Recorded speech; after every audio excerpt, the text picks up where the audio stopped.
কি করছো? এই ফ্রিজ খুললাম, দেখি কি মাছ রান্না করি। অনেক মাছ এনেছি কালকে, তা দেখি কি মাছ রান্না করি তাই চিন্তা করছি। ইলিশ ইলিশ মাছটা করো না।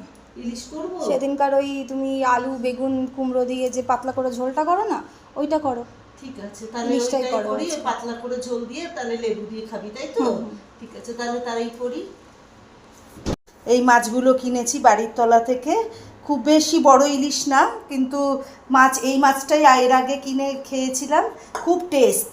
তার নাম এই মাছটাই কিনি। এই যে এবার এই মাছগুলো আমি কেটে নেব। এই যে মাছগুলো কেটে নিই। এই যে 4খানা মাছ কিনেছি, তো কেটে নিই। আর এই মাথাগুলো রেখে দেবো। ভাবছি পুঁই শাক কিনবো, পুঁই শাক দিয়ে ইলিশ মাছের মাথাটা দিয়ে করব। আমার তো ভীষণ ভালো লাগে পুঁই শাক দিয়ে ইলিশ মাছের মাথা। মাছটা মনে হয় খুবই ভালো।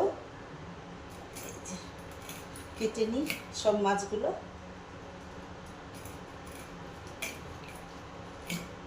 মাছটা কাটা হয়ে গেছে আমার।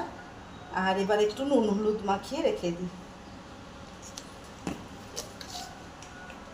লেজা মাথা নিয়ে মাথাগুলো সব রেখে দিলাম। আর লেজার পেটির পিস করে নিয়েছি। খুব বেশি বড় মাছ না, ছোটই, কিন্তু মাছগুলো খুব টেস্ট। কড়াইতে এবার তেল দিয়ে দিলাম, সর্ষের তেল দিয়ে। ইলিশ মাছ সবসময় সর্ষের তেল দিয়ে করবেন, খেতে ভালো লাগবে। সর্ষের তেল দিয়ে দিলাম কড়াইতে মাছ ভাজার জন্য। আর এতে সবজি নিয়েছি আমি বেগুন, কুমড়ো আর আলু। গাঠি কচুও দিতে পারেন, খেতে খুব ভালো লাগে। আর গাঠি কচু আর কেনাও হয়নি, ওই জন্য কুমড়ো বেগুন আর আলু দিয়ে একদম সিম্পল পাতলা ঝোল করব। আর এটার জন্য এই যে তেলটা ততক্ষণ তাতুক, আর এর জন্য একটা মশলা বানিয়ে নেব। এই যে একটু লঙ্কার গুঁড়ো দিলাম, অল্প দেব, কাঁচা লঙ্কা দেব তো অল্প দিলাম। আর দিলাম একটু হলুদ গুঁড়ো।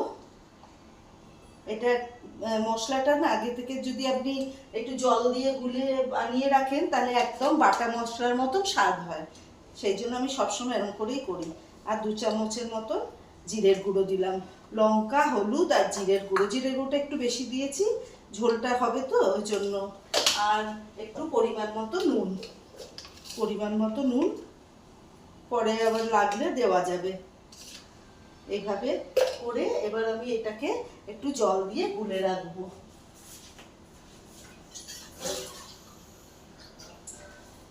এটা এবার আমি একটু জল দিয়ে, এই যে সামান্য জল দিয়ে এটা একটু গুলে রাখবো আমি। এই যে এরকম করে গুলে রেখে 10 মিনিট মতো রেখে দেবেন, তাহলে খেতে স্বাদ হবে, ভালো লাগবে। একদম বাটা মশলা যেরকম সেরকম পুরো লাগবে। এরকম করে আমি 10 মিনিট মতো।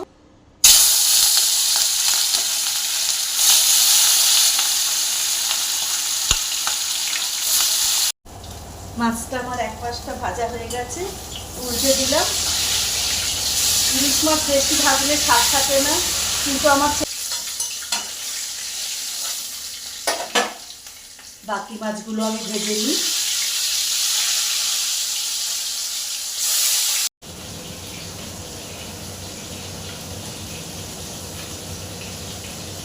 এই বর্ষাকালে ইলিশ মাছ খেতে তো খুবই ভালো লাগে। আর এই তো আষাঢ় শ্রাবণেই তো মাছের ইলিশের টেস্ট হয়। আর সারা বছরই আজকাল পাওয়া যায় ফ্রোজেন, কিন্তু এই যে আষাঢ় শ্রাবণের ইলিশের একটা আলাদাই স্বাদ। আর আমার মা তো সরস্বতী পুজোয় আমার বাপের বাড়িতে দেখতাম জোড়া ইলিশ করতো মা, সেই তার স্বাদই আলাদা, অসাধারণ। সেই স্বাদ আমি করতে পারি না আমার মায়ের মতো। সেই যে একটা পাতলা ঝোল জোড়া ইলিশের, অসাধারণ করতো।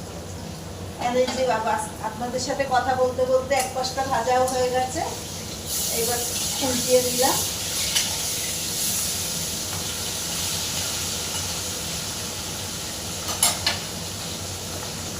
তাই বলছি, আগেকার দিনের মা ঠাকুমাদের হাতের রান্নার মানে তাদের চাই দিয়েই করুক, সেটা যে কোনো জিনিস দিয়ে করুক, তার টেস্টই আলাদা।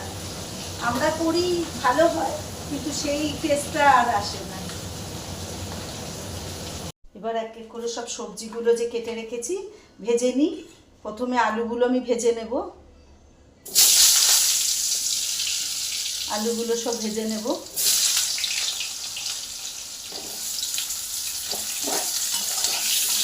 আলুগুলো সব ভাজা হয়ে গেছে, তুলে নিই। এরপর আর কুমড়ো আর বেগুনটাকেও ভেজে নেব। আমার মা যে করতো ইলিশ মাছটা সেটাতে আলু দিত না, শুধু কুমড়ো, বেগুন আর গাঠি কচু। আলু দিলে আমার মা বলতো স্বাদ নষ্ট হয়ে যাবে, ওই জন্য আলু দিত না। কুমড়োটাও ভেজে নিই ভালো করে। আর আজকে যে মাছগুলো সব কিনেছিলাম সব 300 ওজনের, এক একটা মাছ 300 ওজনের। হয়তো আপনারা ভাবছেন এত কম, আমি 1 কেজিরও মাছ খাই, আবার কম, সব রকমেরই অভ্যাস রাখা উচিত। সব ভাজা হয়ে গেছে। ইলিশ মাছ করতে বেশিক্ষণ লাগে না, খুব তাড়াতাড়ি হয়ে যায়। সব থেকে তাড়াতাড়ির মাছ হলো ইলিশ মাছ। এর মধ্যে একটু কালো জিরে ফোড়ন দিয়ে দিলাম, এই যে কালো জিরে ফোড়ন দিলাম। আর দেব 2 কাঁচা লঙ্কা ফাটিয়ে, এই যে 2 কাঁচা লঙ্কা ফাটিয়ে দিলাম। খেতে খুব ভালো লাগে, এরকম করে করবে। আর এই যে মশলাটা আমি গুলে রেখেছিলাম, এবার এই মশলাটা এর মধ্যে দিয়ে দিলাম। দিয়ে এটা একটুখানি কষি, তারপরে এর মধ্যে আমি পরিমাণ মতো জল দিয়ে দেবো। মাছ ঝোলটা, যে মশলাটা কষে গেছে, এরপরে আমি এর মধ্যে গরম জল ঢেলে দিলাম, এই যে পরিমাণ মতো গরম জল। আর এই ঝোলটা খেতে আমার ঘরে সবাই ভালোবাসে, লেবু দিয়ে, পাতলা ঝোল তো, পরে আবার লাস্টে লেবু দিয়ে চিপে সেই ঝোলটা খায়। ওই জন্য আমি অনেকটা ঝোল করি, সবাই এই ঝোলটা খেতে খুব ভালোবাসে। এই ঝোলটার মধ্যে এবার আমি এই আলু, বেগুনটা পরে দেব, বেগুনটা তো নরম, কুমড়ো আর আলুটা দিয়ে দিলাম। বেগুনটা পরে দেব, কুমড়ো আর আলুটা দিয়ে দিচ্ছি। এই যে এরকম করে পাতলা ঝোল করে খাবেন, কেমন হয়েছে জানাবেন, বানিয়ে খেয়ে আমাকে অবশ্যই জানাবেন।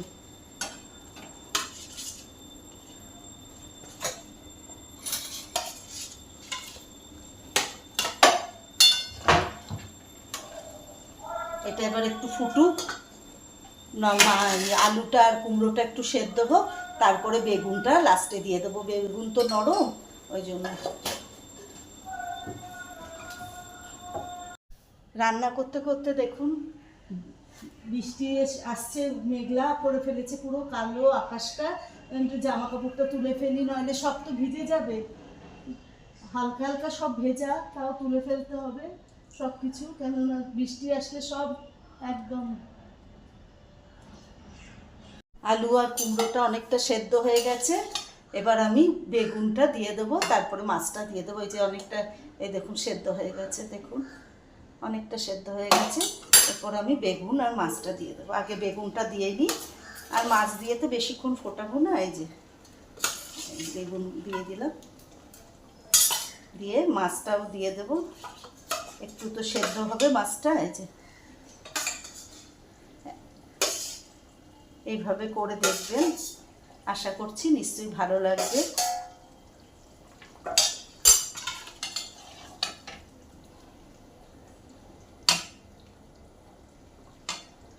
একটু 2 মিনিট ফুটুক, তারপরে আমি মাছটা নামিয়ে নেব।